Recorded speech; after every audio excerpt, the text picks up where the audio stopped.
another episode of Your Retirement Planning Simplified. I'm your co-host, Joe Curry, along with my co-host, Lindsay Wilson. How are you today, Lindsay? I'm good, Joe. How are you? It's our first episode of 2024. Yeah, I'm great. I'm excited. It's, we're into our third year, I guess, now. So that is kind of Yes, exciting. it is amazing. And we've got some updates on the podcast that we'll give in just a few minutes. Yeah, exactly. So we'll maybe pick up where we left off last episode. Yeah. So our last episode in 2023 was where we wrapped up a review of our most popular episodes. And as I said at the time, I really believe it's a great taster menu, if you will, of current issues and topics, top of mind questions that people have that we're looking at on the podcast. And I don't know if this is a good segue into just talking a little bit about the news about the podcast. Yeah, sure. So, I mean, the big thing is we've just, we've seen a lot of growth in the last year, which is really exciting. So I was looking back the other day, and from January of 2023, we looked at the monthly downloads there, and it compared them to November of 2023, because we're recording this in December, so I don't have December yet. But from January to November, we're actually seeing 3 times more downloads per month than when we started the year. So yeah, it's kind of exciting to see that growth. We just hit I think we're over now the 15,000 downloads mark. Yeah, we are well over 16,000 now, actually. I was just looking. Yeah, there you go. It's amazing. So I think this actually brings us to our next topic, which is, why did you start the podcast, or why do we even do this podcast? Yeah, so I thought, just kind of with all that growth, we have a lot of new listeners, thought maybe we would just kind of recap, why are we doing this? And I think there's 2 parts to it. So the first one is, as an advisor, I know that a lot of people come in, and when they talk to me for the first time, they almost, you can sense that they're embarrassed. And a lot of times they'll tell me, like, I've never talked to an advisor before because I was just too embarrassed that, they would think I don't know what I'm doing, or they would judge me. And that's definitely not what we want people to think when they come in. And sure not, yeah. Yeah, and if you're not comfortable with your finances, I mean, you definitely should be talking to somebody, right? But I understand that it's not easy to approach a topic that you're not comfortable with and don't feel like you have a good grasp on. So part of the reason we wanted to do this was that approachability piece, which is one of our core values in our business, and just making this topic of retirement and financial planning more approachable for people, right? And the other thing is, and this is really what we do, is we just want to help people make better retirement decisions. So we want to make sure that they're living their best retirement. And so a lot of that has to do with retirement planning from a financial standpoint. A lot of that also has to do with living your best life in retirement, which is more about understanding your values and figuring out your purpose beyond work and your identity when you're not working anymore. So this is a way for us to get that message out to a lot more people than we can within our firm, our financial planning firm, right? So that's really the story behind why we started the podcast. Yeah, it makes me think of the egg story, which sort of relates to, if you are a new listener or a repeat listener, and you've been taking in some of the information we're giving you, but not necessarily taking action. It makes me, if you want to tell the egg story, Joe, I think it's relevant. Yeah, absolutely. So this is a story that I got from my friend and fellow retirement podcaster, Benjamin Brandt. And I know he's told the story on his podcast as well. But the idea of the story is, if we want a fried egg, we can learn about eggs. We can study about eggs. We can understand where they come from, how they develop. We can understand what they're made of, how much cholesterol is in an egg. So we can be egg experts. But until we actually go into the fridge and pull out an egg, heat up a frying pan and crack the egg on the frying pan, we don't have a fried egg. And so the moral of the story here is, we can have all the information in the world about any subject, including retirement planning, but without putting that to action, we're going to be in the same place where we started, and we're no further ahead, right? So this is something, I wanted to talk about, Lindsay, because I know we have, like I said, we've had a lot of new listeners. Some of you have been reaching out to us, which is great. I'm not anyone's been listening for a while knows we're not ones to come on here and put out a big sales pitch, but we did want to let people know that for 2024, we have the capacity probably to bring on about 10 to 12 new clients. And just so people know what that looks like, is we've changed our process. So we're in the middle of updating our website. It doesn't even reflect this yet.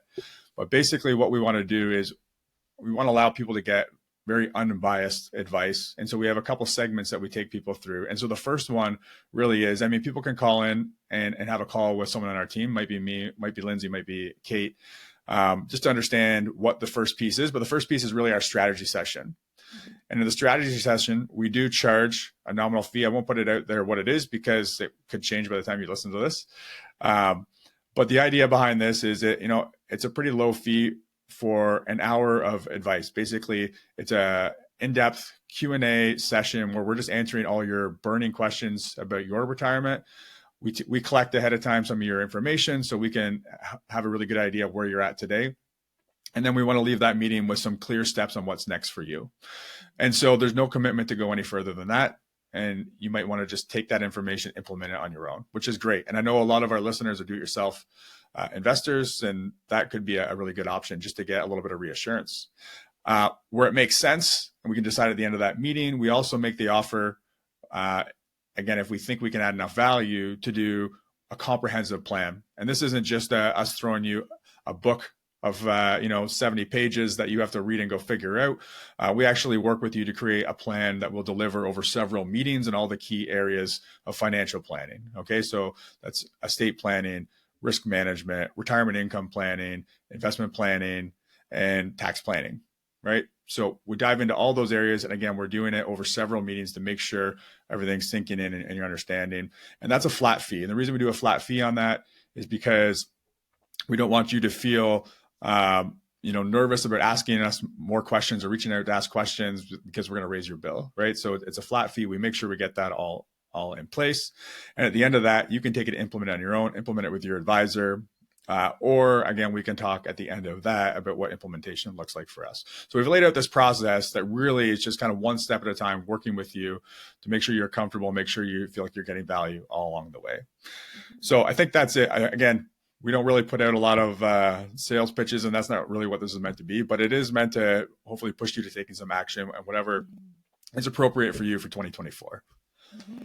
Exciting news. We want to share with our listeners Joe's CEPA designation and why did you get your CEPA designation? Sure. So the CEPA designation is a certified exit planning advisor. And so this is something that I'm really excited about. So we did this in the fall. And the reason I got this is because obviously we work with a lot of retirees, and a lot of people are finding us when they've already sold their business. So obviously business owners here, when they've already sold their business, or they want to sell their business, they decided they want to retire, but they've done no real planning around kind of their exit strategy. So what this does is it allows us to have conversations with business owners, hopefully at least a few years out from retirement, to help them get thinking about the things they need to implement in their business to actually increase the value, right? Because a lot of people have, they may have some good income coming in from their business, but in a lot of cases, it's still kind of a job, right? They've created their own job, they make good money, and they think that someone's just going to want to buy that job from them because to them, it is a business. And that's not to say it's not, but when we look at the other side of the coin, when someone wants to buy a business, what they're looking at is not buying a job, they're looking at buying a revenue stream, right? Mm-hmm. And so if they need to buy the business and then go in and replace you, and that's the only way they can keep the business going, that's not necessarily the most valuable business, right? So there's a few things that really drive the value of a business, which is all from my CEPA designation. And it's the first thing everybody thinks about is profits. Okay, so not revenue. It doesn't matter how much you're making total or how much you're bringing in. It's how much are you making after all your expenses are paid. Mm-hmm.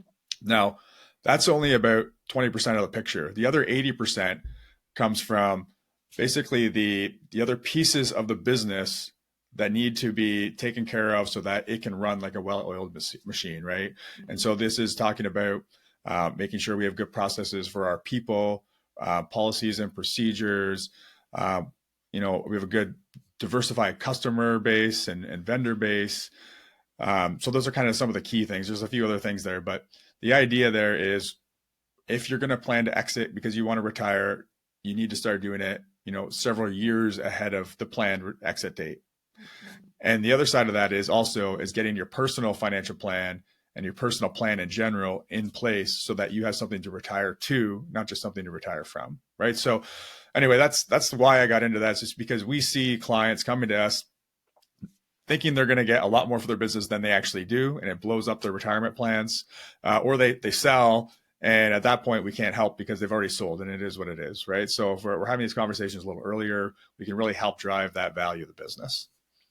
There's a couple of episodes too, if people want to delve deeper. There's one with Bob Govro from Govro Accounting.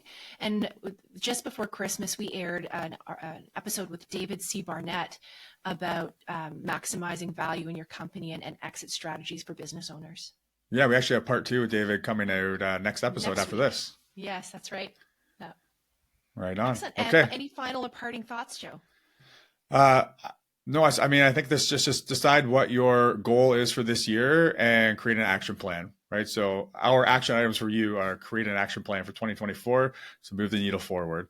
Obviously, the information is here. You can listen to the podcast if you need more information, and you can check out the website, retirementplanningsimplified.ca. Great. And I'll include that in the show notes. Thanks, Lindsay. Thanks, Joe.